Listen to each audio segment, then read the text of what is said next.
ඔයාට උගුරේ වේදනාවක් නැත්තම් දත් වේදනාවක්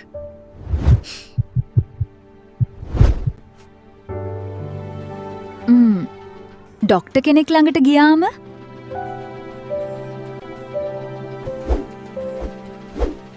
ගොහෝ වෙලාවට ලියලා දෙන බෙහෙතක් තියෙනවා. අමොක්සිසිලින්. ඒත් ඔයාට මේක ගැන ඇත්තටම දැනුම තියෙනවද? මොන කාණ්ඩයටද? කොහොමද වැඩ කරන්නේ? කවුද බොන්න ඕයනි? වැරදිව බොනවා නම්? අද අපි මේ සම්පූර්ණ කතාව බලමු. ඇමොක්සිසිලින් කියන්නේ ඇන්ටිබයොටික් එකක්. පෙනිසිලින් ගෲප් එකට අයත් බැක්ටීරියා මරණ සෝල්ජර් කෙනෙක්. ටීරියා කියන්නේ බිත්ති තියෙන ගෙවල් වගේ. බිත්තිය නැති වුණොත් ඒවට ජීවත් වෙන්න බැහැ. එමොක්සිසිලින් ඒ ප්‍රොසෙස් එක නවත්තනවා. බැක්ටීරියා මැරෙනවා.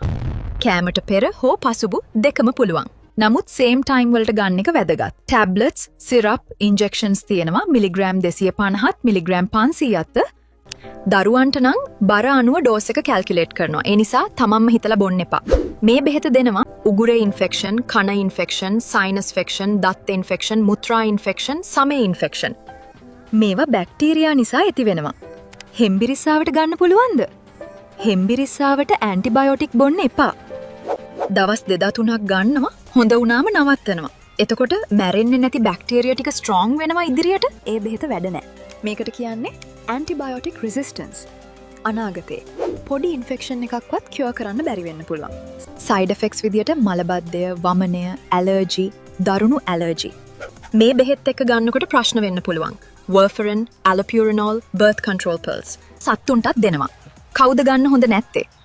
පෙනිසිලින් ඇලර්ජි තියන අය, කිඩ්නී ලිවර් ප්‍රොබ්ලම්ස් තියන අය, ප්‍රෙග්නන්ට්, බ්‍රෙස්ට් ෆීඩින්. ඕවර්ඩෝස් ගත්තොත්, ඒ කියන්නේ බෙහෙත වැඩිපුර ගත්තොත් වමනය, ඩයරිය, කිඩ්නී ප්‍රොබ්ලම්සක් වෙන්න පුළුවන්. එමර්ජන්සි එකක් වෙන්න පුළුවන්. කෝස් එක කම්ප්ලීට් කරන්න, මගින් නවත්තන්න එපා, ඩබල් ඩෝස් ගන්න එපා, සෙල්ෆ් මෙඩිකේෂන් කරන්න එපා. ඒ තමයි ඇමොක්සිසිලින් සම්පූර්ණ කතාව. ඔයාට මේ වීඩියෝ එක වැදගත් නම් ෂෙයා කරන්න, ෆලෝ කරන්න,